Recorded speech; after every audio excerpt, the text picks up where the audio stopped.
Hey, what's up guys? This is Gian of Gadget Pilipinas. Now I will be able to answer some of your questions about the ASUS ROG Ally. A few weeks ago, nag-post ako sa Handheld Gaming PC Philippines about the ROG Ally. Nag-request ako kung may mga tanong kayo about this device na pwede ko at kaya kong sagutin. No? I was able to answer some of them and I must tell you that I was very happy with the response and of course your feedback. By now, I know that some of you are still on the fence whether you're getting this or not. I totally understand that. Hindi pa naman open ang pre-orders here in the Philippines, but ASUS already confirmed via email to people who emailed them, no? ASUS Philippines to, that there will be a separate launch in the Philippines, just like I've said, no? Or I said rather in my previous video. Okay, so let's go over your questions in order of time it was commented on my post. I will have a thorough discussion of these answers when I'm ready on my full review. Some kasi would still need benchmark results, which I have initially done, but since official drivers haven't arrived yet, no, I could not officially show anything substantial yet. Diyan papasok yung mga videos na ginawa ng international YouTubers na sila ETA Prime, Retro Game Core, and also Fox, even sila Linus Tech Tips and others. Okay, so first question by Gabriel Yumang. When and how can we buy the ROG Ally in the Philippines? The answer there is that wala pang definite date, but as I mentioned earlier, it will come to the Philippines at a separate launch in the country. Now, how you can buy it, it's pretty much the same thing how you can buy ROG Phone 7, ROG laptops, no? Maraming official ROG stores in the Philippines at they also even have partnerships with some e-commerce platforms like Lazada and Shopee. So, pretty much the same thing. So, if you're thinking of buying from resellers, which would likely be selling it at a premium, no? I would advise that you hold off from doing so kasi nga baka kasi mataas ang presyo nila. And again, it's up to you, no? But at the end of the day, ASUS said that they will be bringing this officially in the country. Okay? All right. Next question is from Mix Butowski, no? Price and thermal, specifically kung upgradable ba yung SSD without voiding yung warranty. Pag person lang din gagawa or pwede sila magkabit, and subject din ba siya sa extension ng warranty like sa mga ASUS ROG laptop, no? I am not really privy on this one. They haven't actually officially told me yet, to at least ASUS Philippines, kung ano yung treatment nila for upgrading SSDs. But in terms of doing so, it is very upgradable, no? I will have a separate video about that, but there are actually 6 screws that you can easily unscrew. Yung nasa baba, which is this one, I cannot take it off completely, no? But once lumuwag siya, you can just simply use a pick, no? Just like what I have right here. And you can just pry it just very, very softly, unlike the one on the Steam Deck that you will have to really force it, no? At least in my experience. But it's very easy. You just have to take off some two parts in the batteries para make sure na hindi mag-short or magkaroon ng issues when you're trying to replace the SSD. Now, the SSD that you need to use is, of course, like this one. This is a 2230 SSD, M.2 SSD, which is widely available in the country. You can actually buy that also from Amazon if you want to. Alright, but insofar as voiding your warranty, ang sabi nila doon sa isang article, I just forgot which article was that, what that was, no, but they said that it will void the warranty. But in my experience with, for example, the Steam Deck, as long as you bring back the original one, then you return it for RMA, they usually honor it. But I'm not sure with how ASUS is going to honor it, no? If it's going to be the same thing or not. Hopefully, no, as a consumer, no, sana pwede, no? Kasi nga sabi nila, it is upgradable, no? And you can upgrade it by yourself. Unfortunately, the RAM cannot be upgraded. No, it's soldered, just like with the pre-production device that I have right here. Next is from MJ Perez, battery life, no? Okay, so in terms of battery life, it's all up to you. But right now, at the state of the ROG Ally compared to the Steam Deck, the performance is a little underwhelming. No, it's a little lower than what I'm getting on the Steam Deck, especially at the same TDP at 15 TDP. No, I haven't tried that with the 10 TDP, with even lower than that. But in so far as battery life is concerned, it's a little underwhelming sa ngayon. And that is again, of course, the drivers are not yet official, and yung performance or your power draw, no, is not yet really optimized on the ROG Ally. I'm gonna be waiting for the official ones before they ship, no, the product to those people who pre-ordered. Again, that will be June 13 internationally. Next question is a little technical, but I'll answer without being too technical. This is from Nico Vital. No? Low TDP settings under 15 using SteamOS on the Steam Deck. Comparison daw siya with the Steam Deck. Now, this can be seen two ways. No? First is that if I can install SteamOS here and then try to see which one fares better compared to the Steam Deck. And that might be an unfair comparison, no, because the official drivers are not yet available yet for the Steam Deck. And yes, no, while it is also possible that you can boot other OS here, like Chimera or maybe Holo ISO. I haven't tried that. I was actually getting some errors when trying to boot using Holo ISO, but I think ETA Prime was able to use Chimera. I'm not sure, but at the time of the production of this video, hindi pa niya pinapublish yung kanyang video demo of SteamOS on the ROG Ally. But in terms of 15 TDP Windows on this one, I have this also dual booted at 15 TDP. This one, in a way, performs slightly better than the ROG Ally. No?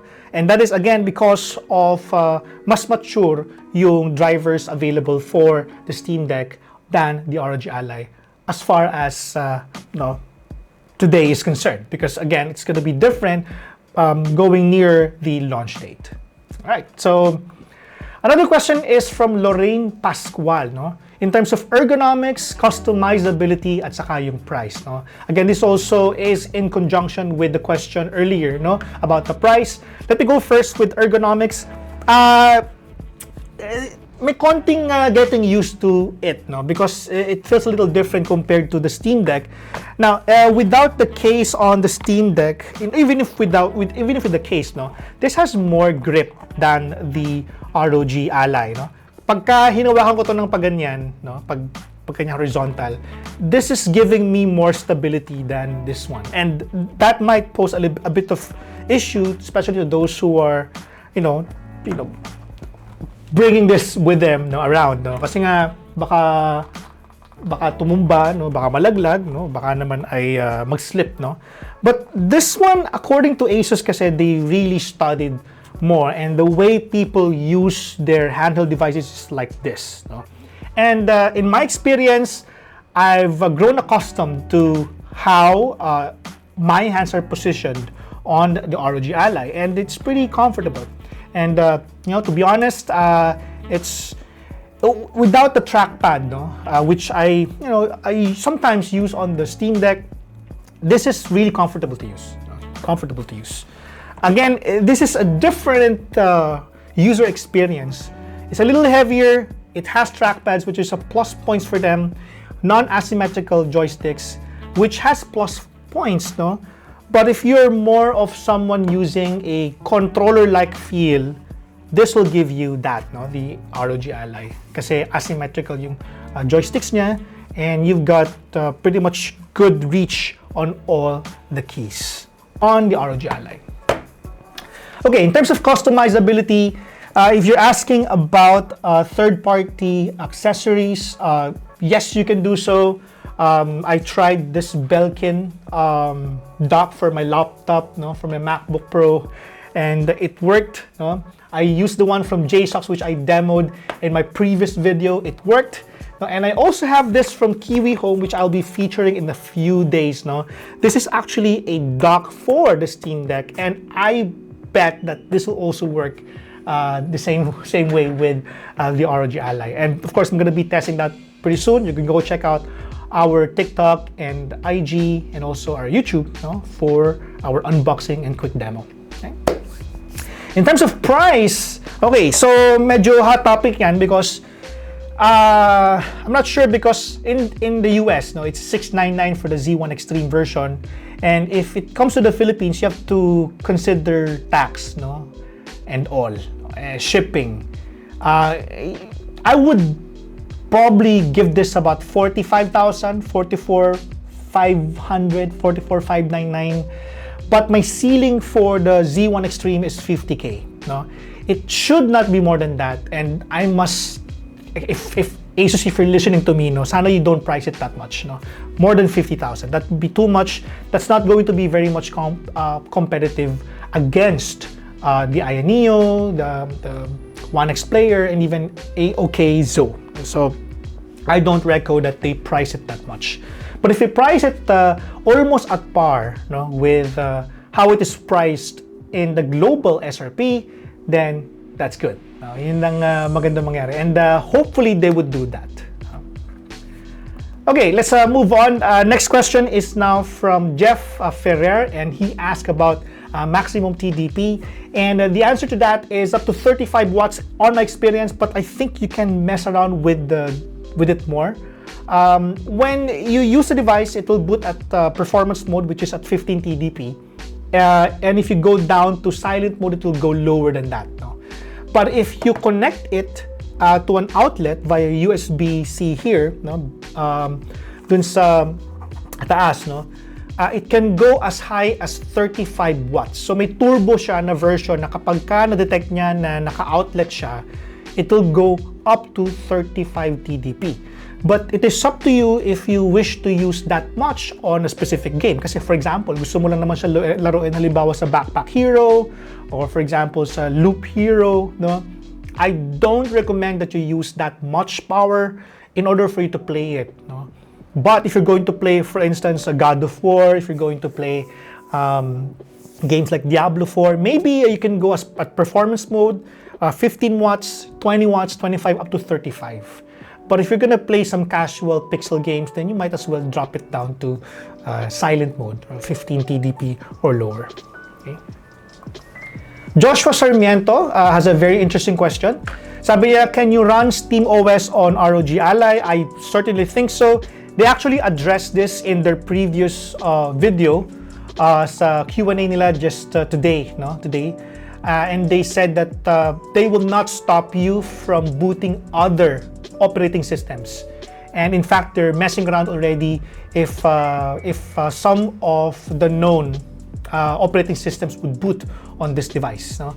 A source, no, from ASUS Philippines actually told me that they're trying to also work on something else so that they can also demonstrate that other operating systems are working on the ROG Ally. However, clarify ng ASUS ROG Global na they cannot extend the warranty, or they cannot extend rather the support, no, of their company if, for example, you're not having some optimized experience when using Holo ISO or maybe Chimera ISO or Chimera OS rather on your ROG Ally, because the ROG Ally boots originally with Windows installed. So, yun lang yung clarification na binigay nila based on their latest Q&A. Okay? Next, Rod Blue, no, on the other hand, asked, does it support Thunderbolt eGPU? He said that the proprietary ASUS eGPU is a no-go for me. No, I can understand that.